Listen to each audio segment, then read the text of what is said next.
Halo penonton, kita ketemu lagi di program Binar-Binar, Refleksi dan Inspirasi. Ini adalah sebuah program yang dimana kita bicara khusus tentang pendidikan.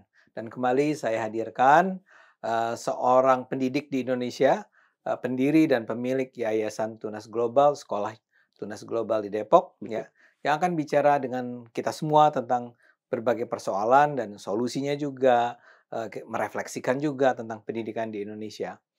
Nah, kita sudah berminggu-minggu ngobrol nih Pak Epi, Ya, ya. Nah, salah satu pertanyaannya adalah tentu saja Bapak sudah mengungkapkan ada begitu banyak persoalan dengan pendidikan kita. Tapi salah satu pertanyaannya adalah kemudian ini menjadi tanggung jawab siapa?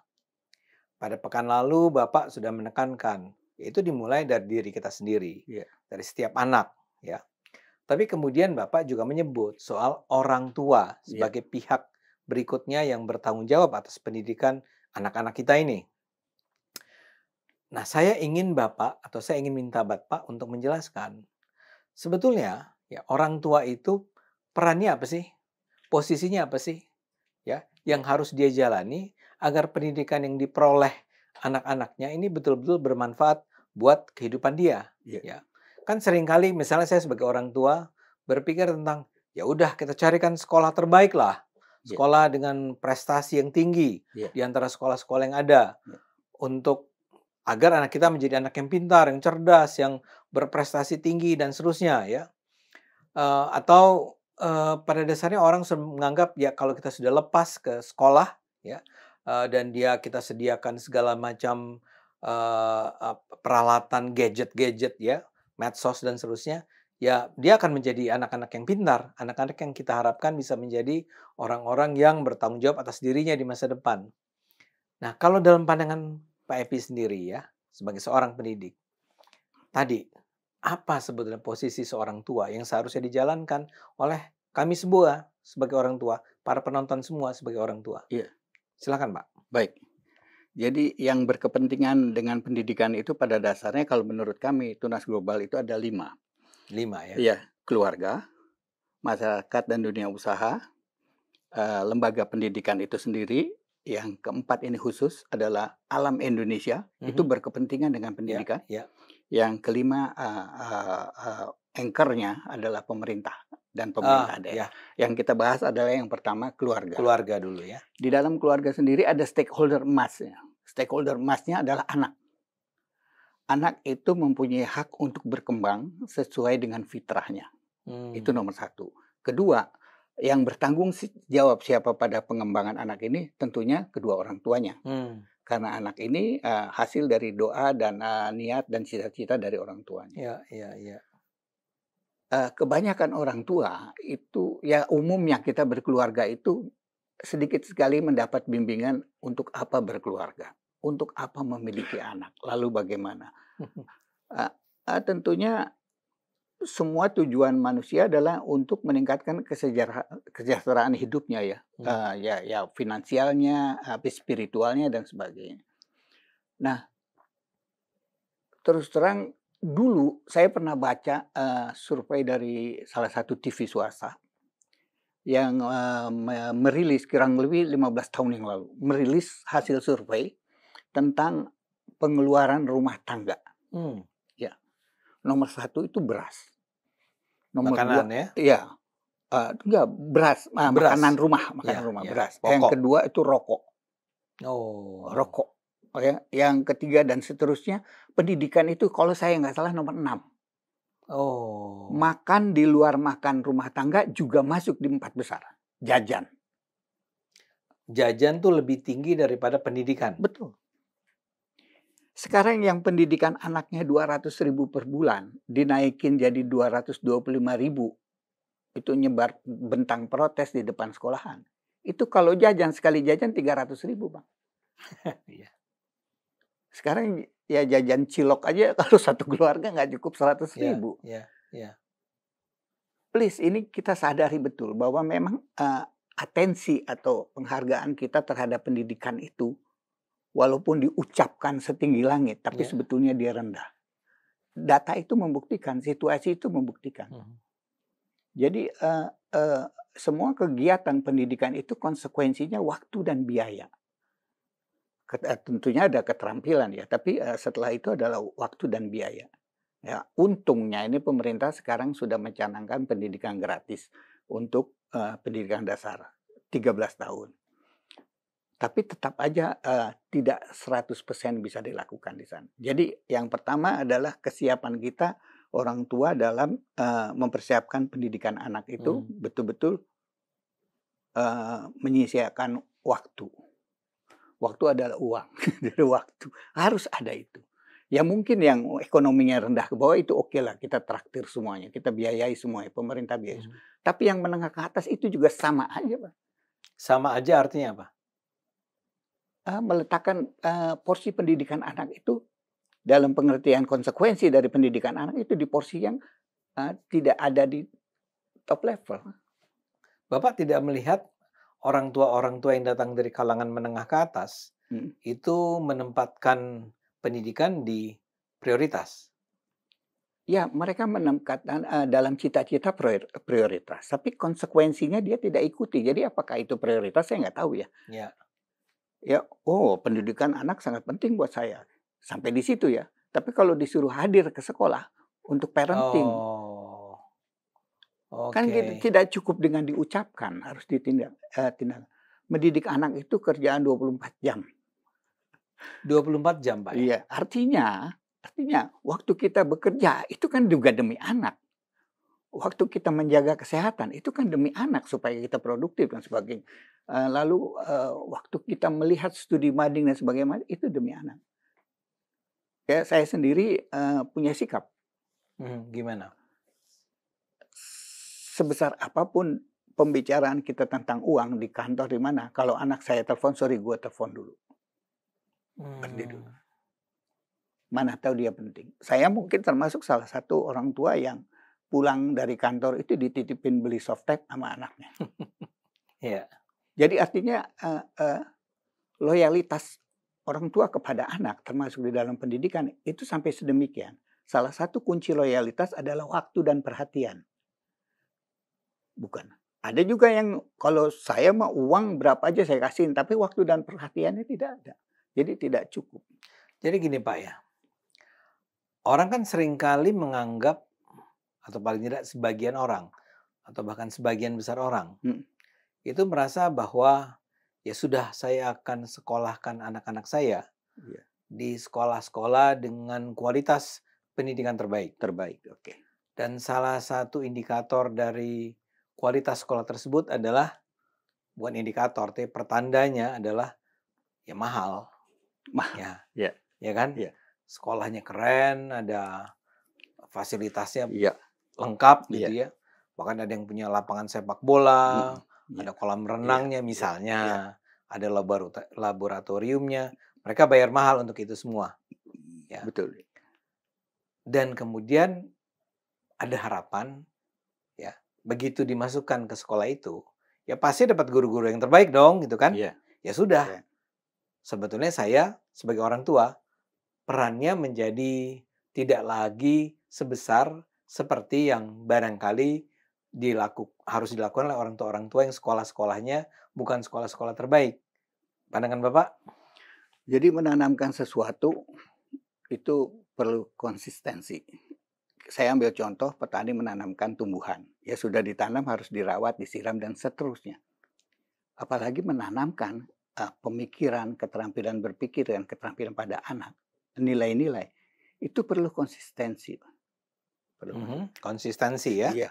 Jadi di sekolah itu adalah, stimulasi. Konsistensinya itu di rumah dan di masyarakat.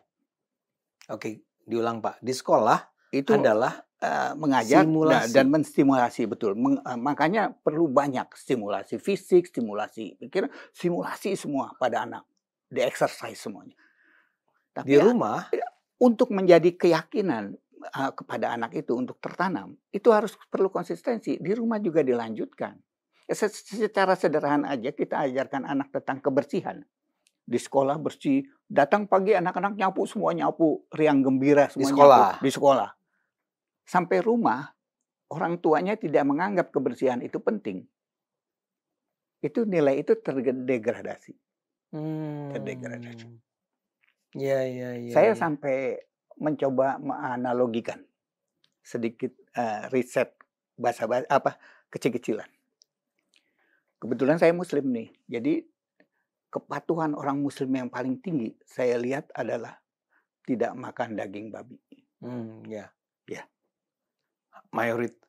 Mungkin 98% lah. Iya, 98% itu, kalau soal daging babi, no, sorry. Ya. Karena itulah yang satu-satunya yang konsistensi. Konsistensi itu begini, ada Oh, rule-nya, iya iya iya. ada rule-nya. Iya iya. Tidak ada yang mencontohkan melanggar, Iya, tidak. Berbeda betul. dengan minum mabuk, Mabuk. membunuh, itu dilarang. Yang minum khamar dulu deh, Pak. Iya, kita Itu itu kan akhirnya, dilarang. Tapi di mana-mana lihat orang orang bermabuk, minum. orang minum. Oh ya, saya kembali ke tadi babi. Hmm. Di sekolah pasti diajarkan kan, tidak boleh makan babi bagi umat Islam. Oh, no, dalam pelajaran agama, Iya, dalam pelajaran agama. Iya, dalam dalam pelajaran pelajarannya kan agama. gitu kan Bapak bilang tadi sekolah memberikan stimulasi. Iya, jadi gini, ada sekolah memberikan ajaran-ajaran Iya. seperti agama memberikan ajaran jangan makan daging babi. Oke. Daging Dia babi. ke rumah Dia ke rumah, ajaran di sekolah itu persis. tidak didukung, tidak terdukung. Oh, Jadi kalau babi didukung dong. kalau babi mungkin kalau Iya. babi kita tahu semua Iya, ya. iya. Iya. Sekarang Bang Ade nih, Iya. bawa ke penjara manapun gitu, ya, bawa makanan. Itu isinya ada pembunuh, pemerkosa, koruptor segala macam. Iya, isi penjara ya. Ya, penjara. Bawain satu mangkok ini, Babi. Coba makan lagi. Gila, ada gila katanya. Haram. Gila. Enggak berani. Oke. Itu konsisten jadi. Sangat konsisten. Jadi satu ajaran yang saya lihat sangat konsisten. Ya. Sangat konsisten. Tapi Jadi kalau yang lain tidak konsisten, diajarkan ada seperti ini tapi di luar tidak menjalankan orang. Ya, saya membayangkan kayak harus sholat gitu diajarkan ya. Iya. Di rumah belum tentu sholat. Iya. Apalagi di pergaulan dengan Iya, teman-teman. bapak ibunya juga misalnya nggak disiplin sholat, ya anaknya nggak bisa sholat kan. Kalau Iya. jadi kredibilitas ajaran itu perlu dirawat sehingga dia menjadi belief yang tebal sekali. Sebegitu tebalnya gue kalau bunuh orang mah mau, tapi kalau makan daging mah sorry. Makan daging babi mah sorry ya. Sorry. Kalau bunuh sih mungkin. Iya. Saya jadi ingat ini Pak, kasus-kasus seperti kita kan dari awal udah bicara tentang sejak kecil orang harus mempelajari perdamaian, keberagaman gitu ya. Iya. Diajarkan nih bahwa di Indonesia ini kita punya banyak agama yang diakui. Iya. Ada orang Kristen, ada orang Islam dan segala macam ya. Dapat nih pelajaran di kepala. Di rumah belum tentu. Di lingkungan tetangga belum tentu. Ada orang Kristen diteriakin. Iya. Kristen lo. Iya. Atau ada orang Cina diteriakin cek gitu ya. Iya.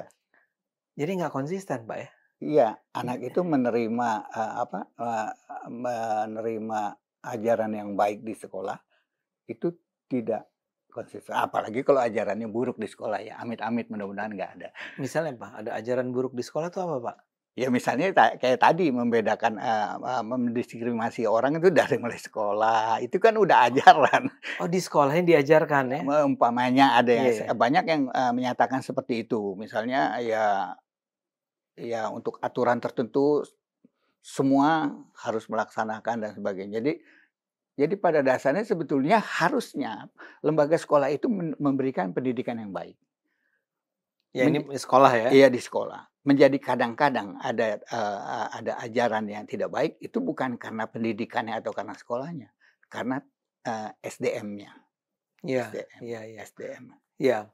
Tapi kan kita sedang bicara orang tua nih ya. Nah, jadi ya baik. Jadi kalau orang tua tadi adalah memelihara konsistensi. Ya tentu saja mempersiapkan biaya. Syukur kalau ditanggung pemerintah. Tapi memelihara konsistensi. Ya, ada 6 kebutuhan keterampilan unggul yang harus diajarkan di sekolah, itu sebaiknya diajarkan juga di rumah. Kemampuan membangun hidup harmonis. Ya. Ya di rumah juga suasananya harus begitu. Nah, ada saya punya kesimpulan yang kalau menurut saya lumayan menarik. Kata-kata peran. Peran. Guru itu manusia biasa. Pemuda, remaja, 30, 32 tahun segala macam. Itu dia, personal dia adalah seseorang. Orang tua nih ya? Guru, ada guru. Begitu masuk ke sekolah, dia berperan menjadi guru. Ya, ditinggalkan pribadinya. Di rumah, itu ada orang tua si A, kawin dengan si B. Personal. Begitu punya anak, dia sudah memegang peran sebagai orang tua. Oke? Ya. Apakah dia tahu skenarionya? Peran sebagai orang tua itu tugasnya apa nih? Di sini ada sutradara. Saya sebagai orang tua perannya apa? Ya. Nggak bisa, gua sama orangnya begitu, nggak bisa. Waktu akunya itu hilang begitu dia menjadi orang tua. Oke, apa nih artinya, Pak? Secara real orangnya misalnya pemarah. Wah, dari muda memang pemarah, ngamukan orang dia. Begitu jadi orang tua nggak bisa lagi. Karena dia sudah harus menjalankan peran sebagai orang tua. Saya kasih contoh misalnya gini. Dul, anak Betawi. Rano Karno, anak muda. Ya dia punya kepribadian anak muda dong. Anak Jakarta lagi. Teman-temannya. Saya nggak tahu Rano Karno pribadinya seperti apa. Tapi begitu dia jadi Dul, ya, dia berperan menjadi Dul. Oke. Lalu berat dong? Enggak juga. Rano Karno yang tadinya pribadi dengan Dul yang mengakar sama dia, itu lama-lama Dulnya melekat sama dia. Orang melihat dia adalah Dul. Perannya diperankan dengan baik. Memang harus melalui peran. Sekarang saya punya kepribadian sendiri, punya ini, tapi datang ke sini misalnya sebagai pendidik, ya saya harus berperan. Omongan saya itu harus omongan pendidik. Omongan saya yang pribadi nggak ada. Nah, orang tua juga begitu. Kadang-kadang lupa bahwa dia sekarang sudah bukan menjadi pribadi lagi. Begitu dia menikah, dia menjadi sepasang sejoli dan punya anak menjadi orang tua. Peran orang tua itu apa? Tapi kan begini, Pak. Kalau misalnya tadi Bapak membandingkannya dengan seorang Rano Karno yang menjadi Dul. Dia menjadi Dul itu kan hanya beberapa jam per hari ketika dia berakting itu kan. Iya. Ini kan yang jadi masalah. Saya harus atau orang harus tua menjalani peran sebagai orang tua sepanjang hidupnya, sepanjang hari lah. Ya, dari pagi sampai malam ketika dia bertemu dengan anak-anaknya, dia harus menjalankan peran orang tua kan? Iya. Tidakkah itu terlalu, bukan, saya tidak ingin mengatakan ini terlalu berat, tapi itu pasti sesuatu yang berat ya? Ya enggak lah. Ya enggak lah. Waktu dia inginkan anak itu kan dia ingin jadi orang tua. Ya, harusnya dia sudah tahu. Tapi sikap diri atau nilai-nilai pribadi dia sebetulnya nggak gugur-gugur amat. Kalau lagi ngumpul sama temen kan lain. Keluar dari rumah pergi, yang suka mancing-mancing sama gengnya, yang suka motoran-motoran. Dia kan kembali dirinya sendiri. Katanya apa? Me time. Ya silakan ya me time. Tapi pulang ke rumah ketika ketemu dengan anak-anak. Ketemu anaknya. Yang berangasan pribadinya ya kalau ketemu di jalan sama orang jangan buka jendela teriak-teriak yang kasar segala macam. Ada anak. Iya. Di luar negeri itu kalau ada orang omong kasar, anaknya ditutup. Ditutup telinga. Oleh si orang tua. Orang tua. Jadi menjaga anak itu peran dia itu. Dia ngomong gini anaknya ditutup. Jadi artinya ada peran, ada tanggung jawab yang harus dilakukan. Tapi saya rasa kesadaran semacam ini tidak banyak dimiliki oleh kita, oleh orang-orang di Indonesia. Maksud saya begini, taruhlah sebagai orang tua kita sudah mengatakan bahwa anak-anak kita harus hidup secara, kita nggak boleh misalnya menyakiti hati orang lain. Iya. Kita jangan sampai sombong, ya. Bicara kasar atau sombong karena kekayaan kita. Iya. Tapi kan sekarang kita melihat secara langsung, Pak, bagaimana justru pelajaran-pelajaran itu diberikan orang tua kepada anak-anaknya dalam kehidupan sehari-hari. Iya. Misalnya saja soal kesombongan tadi. Iya. Kita melihat ada begitu banyak orang yang apa istilahnya flexing, Iya, hedonis, hedonis, dan ya. bahkan bangga Iya, karena iya, berjalan-jalan ke iya, iya, mana gitu iya, ya bersama anak-anaknya, dan iya, anak-anaknya diajarkan untuk, "Yo hidup ya makan ini," bahkan sekarang diambil iya, flexing tadi. iya. Itu artinya memang, atau paling gampangnya begini deh Pak, seharusnya mengingatkan para orang tua ini tentang, "You are not supposed to do that," gitu ya, atau "You are Betul, supposed to do other things," gitu betul, kan. betul, iya. Itu gimana Pak ya? Ya sebetulnya harus ada parenting, Itu harus namanya parenting ya? ya parenting, parenting. Kalau, saya pernah singgung Maria Montessori itu dari Itali, Mhm. tokoh pendidikan Montessori, itu mengatakan, kalau kita bicara sama anak, anak cuman mendengarkan, mengerenyit, melihat mulut kita berucap. Tapi kalau kita berbuat, dia pasti meniru. Oke. Jadi flexing, sikap-sikap, asosial yang ditunjukkan orang tua, arogansi, ya, Mhm. lalu apalagi, yang paling berat itu adalah, apa namanya, rasis dan Iya sebagainya. iya iya. Itu pasti dicontoh, Pak, pasti dicontoh. Jadi, eee eee eee begitulah proses manusia belajar. Dia menyerap dari orang yang berhubungan dengan dia. Kalau yang berhubungan dengan dia itu orangnya bersikap buruk, maka dia akan ikut menyerap keburukan itu. Ada yang mengatakan, ya yang penting agama gitu kan. Ya mungkin agama dalam spiritual oke, tapi dalam proses pembelajaran tidak bisa dipungkiri bahwa manusia itu belajar dari manusia lain. Iya iya Manusia belajar dari manusia lain. Ya di manusia lain kalau di sekolah ada guru-guru yang hebat. iya. Kalau di rumah, Oke. syukur-syukur ada orang tua yang hebat, nah dan sebagainya. Ada ada cerita anak itu orang tua lapor, "Saya buka keran lupa tutup, anak saya marah." Nah, hal-hal seperti itu kan anaknya marah, karena itu kan pemborosan, itu kan air tanah, ini. Sebetulnya pendidikan di sekolah itu sudah berhasil. Nah, kalau orang tuanya dimarahin, "Oh ya, maaf ya mama lupa, untung kamu ingetin," gitu kan, Iya iya iya selesai. iya iya iya Tapi iya. kalau mamanya bilang, "Ah, akhirnya kayak gini aja kamu mah," Iya. hancur sudah yang dibangun di sekolah. Jadi seperti membangun clay, kita membentuk dengan indah anak di sekolah, dibawa ke rumah. Nah, orang tua itu kewajiban menjaga. Kalau tidak bisa meneruskan, eee, pekerjaan itu, paling tidak sampai besok kembali ke sekolah jangan dirusak, Iya iya. dirawat, dijaga. Nanti besok anak itu ke sekolah dilanjutkan lagi. Di sekolah itu ibaratnya boleh dibilang, anak itu datang dalam bentuk raw, lalu dibentuk sesuai dengan, potensinya, diberikan nilai-nilai, sore hari dia pulang ke rumah. Nah itu memang sebaiknya orang tua support sekolahan. Yang sudah dia percaya tadi dia support, dengan cara menjaganya. Syukur-syukur bisa dilanjutkan pekerjaan itu, sampai besok dikembalikan lagi. Nah itu yang namanya konsistensi. Dan kalau anak itu dibawa ke, area publik, ya itu pun dijaga juga oleh orang tua. Mhm Misalnya mhm. anak melihat antri, berantri di mall dan sebagainya. Kalau ada orang tidak antri, ya harus harus disupport bahwa orang itu salah. Kita tidak boleh begitu. Mhm. Pak, ini apakah ini berarti memang menjadi kewajiban barangkali ya buat orang tua untuk mengetahui apa yang diperoleh anak di sekolah?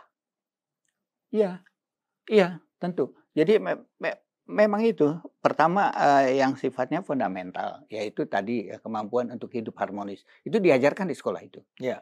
Yang kedua itu, kemampuan, bertanggung jawab pada masa depan, ya, diajarkan. Di antaranya bertanggung jawab pada masa depan selain terhadap lingkungan, itu adalah, eee eee, grow mindset Mindset. grow mindset, Oh, mengembangkan. diri, Ya ya ya. belajar dan Ya. sebagainya, termasuk grow ability, ya, yang membuat dia, bisa tumbuh tuh sesuatu apa. Terus lalu kedua etika dan, sopan santun, itu pasti diajarkan di sekolah. Mhm mhm mhm.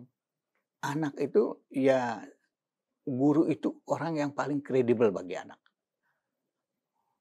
Sangat Jadi dihormati. dihormati, apa ucapannya dipercaya dan dituruti. Guru tahu, sekolah tahu. Itu kita rawat, situasi itu kita rawat. Tapi pada saat dia pulang, kalau itu diruntuhkan di rumah atau diruntuhkan oleh dalam masyarakat, itu sulit juga karena ya hanya guru dan sekolah ini yang punya waktu 8 jam sehari, 7-8 jam. Iya, iya. Kita semua harus support, orang tua harus support. Nah, orang tua sendiri, suami dan istri juga kadang-kadang punya konsep yang berbeda, membuat anak-anak ragu, konsistensi tidak muncul. Papanya bilang gini, mamanya bilang begini. Enggak gitu. Iya, nggak apa-apa, mama nggak apa-apa. Bapaknya nggak ada, mamanya bilang nggak apa-apa. Mamanya nggak ada, Itu nggak boleh ya? Nggak boleh lah, nggak boleh. Kadang-kadang sampai berselisih, sampai konflik rumah tangga gara-gara soal mendidik anak. Coba nggak dibayangkan ya, ini orang tua mempertaruhkan harmonisasi dua terhadap seorang anak. Yang dimana anak itu 15-20 tahun lagi meninggalkan dia. Lalu tinggallah mereka berdua dengan kondisi tidak akur dan sampai sepuh, sampai tua. Ya, Dulunya konfliknya gara-gara apa? Anak. Anaknya udah pergi, happy-happy aja dia. Anak-anak happy-happy. Orang tua harus kompak. Harus kompak. Itu artinya bagaimana? Apakah kalau ada perbedaan nih, Iya. ya misalnya beginilah, si bapak tuh bilang bahwa ya semua PR harus diselesaikan malam ini ya, Iya. tidak boleh besok pagi gitu ya. Iya. Si ibu bilang nggak apa-apa, Iya. tidur aja dulu, nanti dibangunin Papa sholat subuh. nih gimana kan Ya, dia gitu capek. Ya. Bapaknya disalahin. Kalau itu terjadi, perbedaan itu penyelesaiannya di mana? Bagaimana? Sebaiknya bagaimana, atau kalau ada konflik seperti itu? Sebaiknya jangan ada konflik seperti itu. Kalau ada perbedaan. Kalau ada perbedaan, ya. Belum sempat konflik nih. Iya. Si ibu udah ngelihat, wah saya nggak setuju nih si bapak ini bilang semua harus diselesaikan malam ini. Kasian kan si anak. Iya. Dia, saya duga bapak kan bilang jangan langsung diomongin dong. Ya enggak? Ke anaknya atau ke bapaknya? Di depan anak, si ibu bilang nggak apa-apa, nak. Papa gimana sih? Iya. Ini anak kita udah capek nih gitu ya. Atau gimana caranya? Iya, disupport. Disupport dulu. Disupport dulu. Anda boleh aja nggak setuju. Nih si ibu boleh aja nggak setuju. Support. Tapi diem aja dulu. Disupport. Disupport, jangan diem. Oh, jangan diem. Iya. Misalnya anaknya cemberut, ya dihibur ya, dikuatkan dan sebagainya. Jangan dibilang, iya nih papa. Iya. Papa begitu, udah diemin aja. Ya intinya bukan di situ persoalannya. Sebaiknya yang begitu dihindari ya. Dalam kesempatan ini kita mengingatkan bersama, konflik itu dihindari. Ya. Kalaupun terjadi konflik, ya sebaiknya dibicarakan pasca konflik itulah, jangan di depan anak ya. Misalnya gini. Tapi kalau waktu saat kejadian, yang terbaik adalah kalau keceplosan si papanya, ya ngomong secara ringan aja, Pak ini kan capek Pak, boleh besok apa ya Dek ya. Terus papanya gini gitu kan. Berdua anaknya membujuki, tapi bukan konflik. Diskusi. Apalagi melecehkan. Iya, apalagi melecehkan. Si papa ini emang iya, kebanyakan begitu. Jadi orang tua ingin lebih populer di hadapan anak ini kan. Iya. Tapi sebaiknya itu memang diselesaikan ya. Diselesaikan. Tapi tidak di hadapan anaknya. Iya. Itu cikal bakal tidak terbentuknya konsistensi. Anak akan bingung. Lebih baik disupport. Suami sesalah apapun action kepada anak, kita harus support. Istri harus support. Bahwa besoknya kita... Atau suami support istri bisa juga ya? Iya. Lo anak jadi korban, ya nggak apa-apa malam itu jadi korban. Oke. Tapi dua ini harus kompak. Karena apa? Dua ini akan seumur hidup nanti. Anak itu akan pergi. Bisa diperbaiki. Waktunya masih panjang. Ya. Tapi... Ya. Pak Epi, saya membayangkan jadinya nih ya. Orang tua kan, apalagi zaman sekarang kan, suami istri sudah... itu sama-sama orang karier nih ya, kerja. Nah dia membayangkan anaknya di sekolah, dia di kerja. Kadang sampai malam baru selesai kerja. Sehingga mungkin pulang kepengen istirahat. Mungkin nonton TV, mungkin nonton Netflix atau apa gitu. Sehingga mereka barangkali tidak merasa perlu untuk ngobrol dengan anak-anak tentang apa yang diperoleh anak-anak di sekolah. Saya rasa kalau pria karir, wanita karir gitu ya, itu mereka pembelajar. Hmm. Mereka tahu konsekuensinya meninggalkan anak. Jadi Hmm. pasti ya punya neni atau punya siapa yang Hmm. dititipkan dan sebagainya. Biasanya pendidikannya juga kalau dua-duanya bekerja, sekolahnya mudah-mudahan baik gitu. Iya, iya. Sekarang mudah baik. Sebaiknya memang loyalitas dan perhatian kepada anak itu bisa terus dibangun selama dia bekerja. Saya dan suami dan istri itu dua-duanya sibuk kerja, Iya. sibuk kerja. Kebayang sih, Pak. Tapi kami selalu punya waktu untuk telepon anak, untuk ngobrol dengan anak. Dan kebetulan kami juga punya pengasuh dan kita ajarkan pengasuh itu bagaimana mendidiknya. Iya, iya, Jangan iya. dilepas begitu saja. Di sekolah kami, Pak, itu parenting untuk neni. Ada. Karena kita tahu inkonsistensi bisa muncul di situ. Jadi parenting untuk orang tua, parenting untuk neni atau mbak, itu kita kumpulin. Berselang berapa lama. Anak tuh jangan begini, jangan ambil, bawakan ranselnya biar mereka bawa sendiri dan sebagainya. Semua apa yang sifatnya menjaga konsistensi pendidikan itu kita berikan. Karena kita tahu bahwa orang tua yang sibuk, anak akan dihandle oleh neni. Maka neni yang kita parenting. Jadi bahkan peran itu bisa dijalankan oleh neni ya? Iya, peran melanjutkan konsistensi sekolah. Bukan cuma neni juga. Eyang dan kakeknya juga kita parenting. Oh, iya. Sampai sedemikian kita, sekolah kita itu. Jadi mereka antusias. Si neni dan kakek sama nenek pun antusias ikut parenting. Oh nggak boleh gitu, oh harus gini, oh harus ini. Ya kompak lah, menjaga kekompakan. Yang bisa kita lakukan adalah di sekolah dengan di rumah. Di rumah itu ada neni, ada kakek, nenek. Mungkin driver bahkan ya? Ya belum sih. Jadi sambil bawa mobil. Nah, tadi belajar apa nak? Oh bukan itunya, nilai-nilainya, value-nya. Enggak kan maksudnya, kamu belajar nilai-nilai apa di sekolah? Iya. Gak boleh gini Pak, gak boleh ini Ma, gitu Iya. kan. Ya tapi saya terbayang tuh memang setiap keluarga jadinya, atau anak-anak ini dalam bayangan ideal Bapak itu, dia sekolah, dapat pelajaran, value segala macam, tapi juga dapat pengetahuan, dia pulang, dan ketika dia pulang, apa yang diajarkan di sekolah, itu juga masih dibicarakan, diperhatikan oleh orang-orang rumah. Iya. Kalau di luar, kalau saya ambil contoh di Prancis itu hari Rabu libur. Hari Rabu. Jadi sekolahnya Senin, Selasa, Rabu libur, Kamis, Jumat, Sabtu, Minggu libur. Berapa hari liburnya? Rabu libur. Sabtu libur, Minggu libur. Iya. Banyak jadi sekolahnya cuma 4 hari. 4 hari. Menurut Bapak itu baik? Baik banget. Kenapa? Jadi lebih mempertegas bahwa pendidikan itu bukan di kami doang loh. Oke. Senin, Selasa di sekolah. Iya. Rabu di rumah. Belajar di rumah. Sama mama papanya. Iya, kalau di kita sama neni. Iya, sama neni, sama eyang. Iya. Ya. Jadi belajar. Tapi itu seluruh sekolah atau hanya SD? Umum. Oh, di SD. Pendidikan dasar, SD. SD saja ya. SD. Kedekatan rasa bahwa belajar itu bukan hanya di sekolah, itu lebih keluar.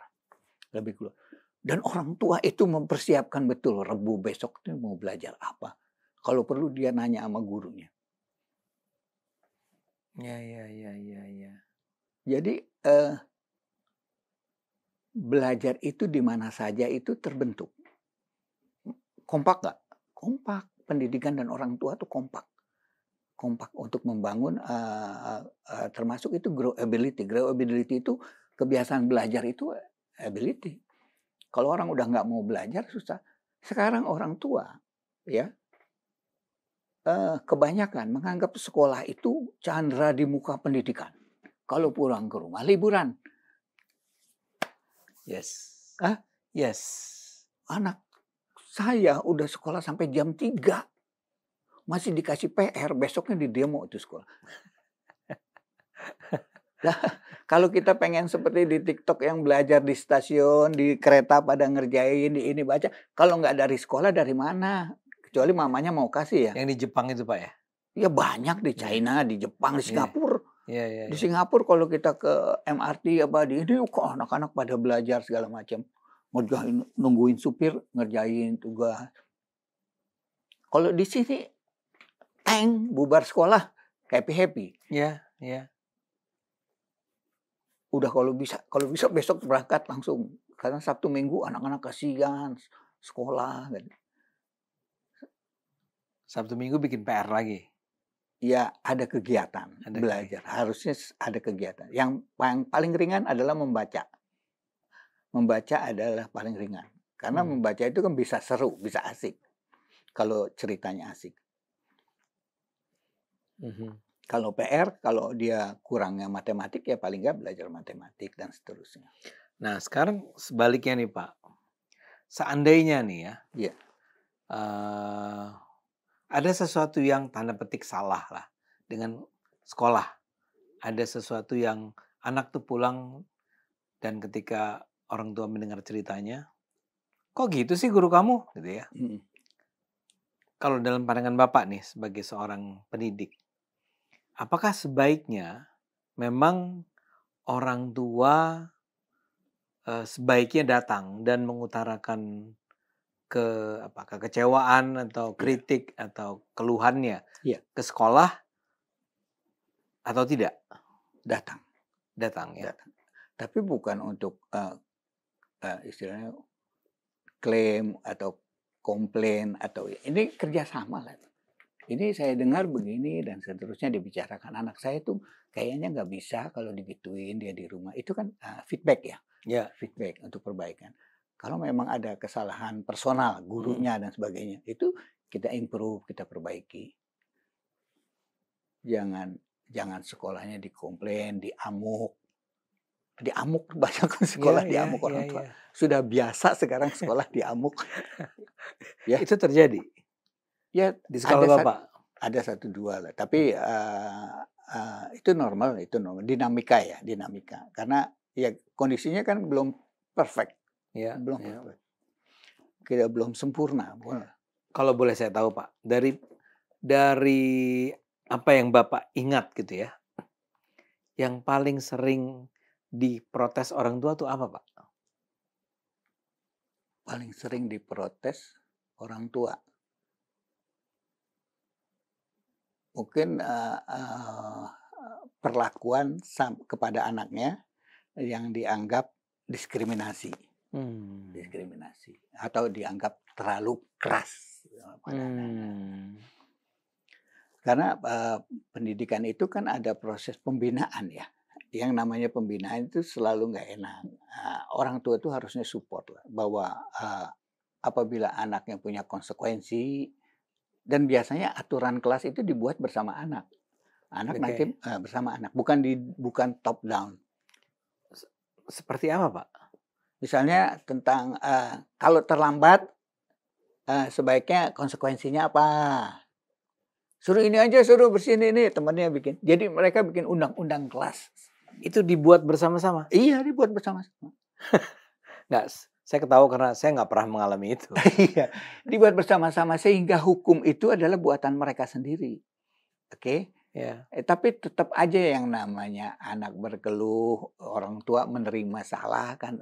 Kadang-kadang anak pamer itu bentuknya keluhan. Yang Bapak bilang itu ya. Jadi kalau dia bilang, wah berat sekali ini pelajaran, dia lagi mau bilang, gue dong sekolahnya ini pendidikannya kelas 1 ini.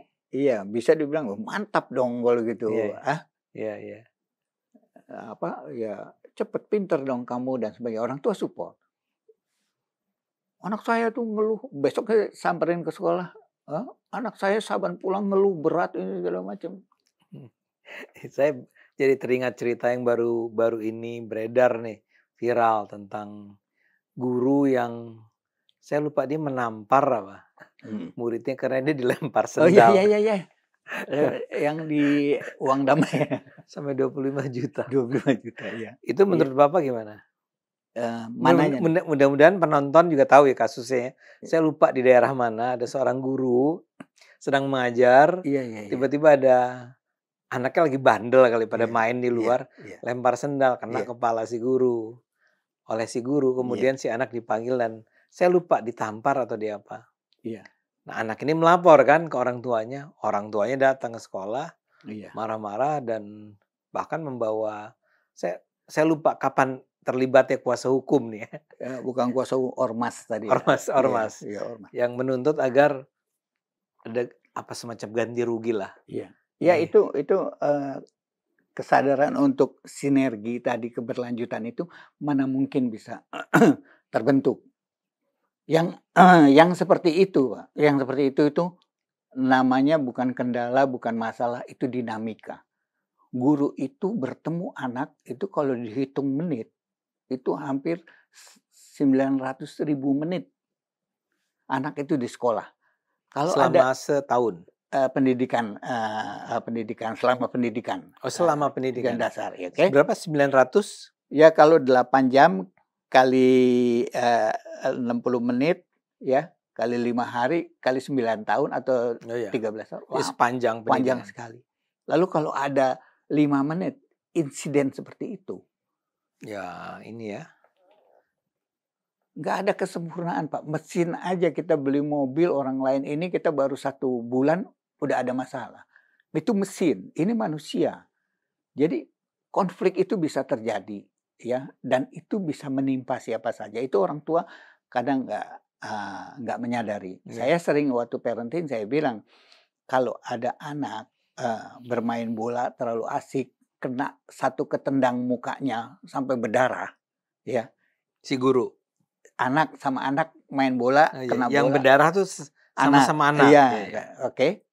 Lalu bagaimana sikap orang tua, bagaimana sikap sekolah gitu loh. Itu kan, dinamika sekolah. Iya. Konflik kecil yang harus diselesaikan sekolah.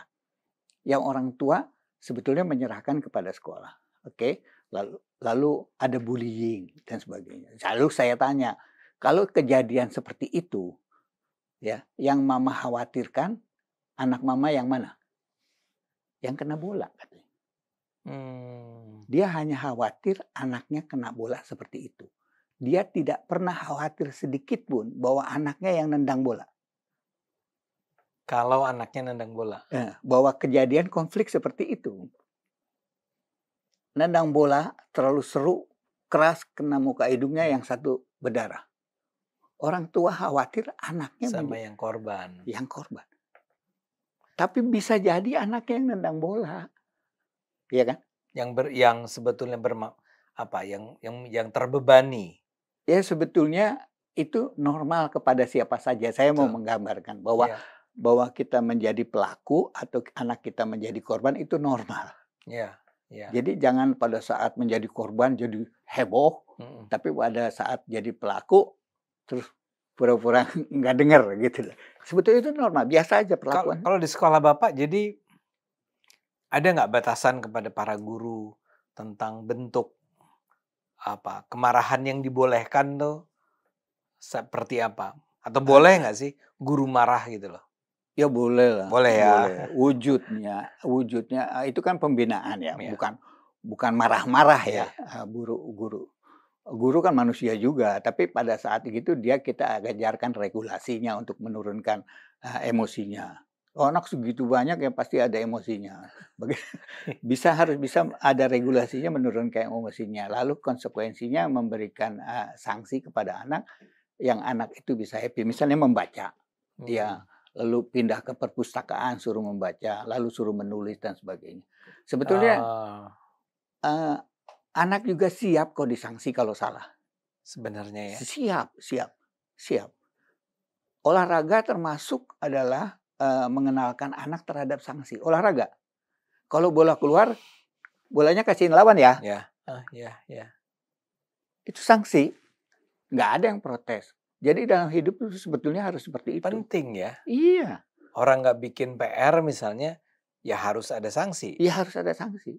Dan itu yang penting tidak dipermalukan, tidak dikurangi nilai-nilai dirinya, harga dirinya.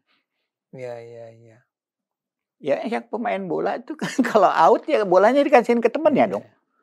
Atau kalau dia men-tackle orang, Iya di kartu dikasih sampai 2 kartu merah ya harus keluar.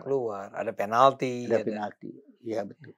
Jadi itu rule seperti itu, makanya guru olahraga itu membangun nilai-nilai seperti itu di dalam anak.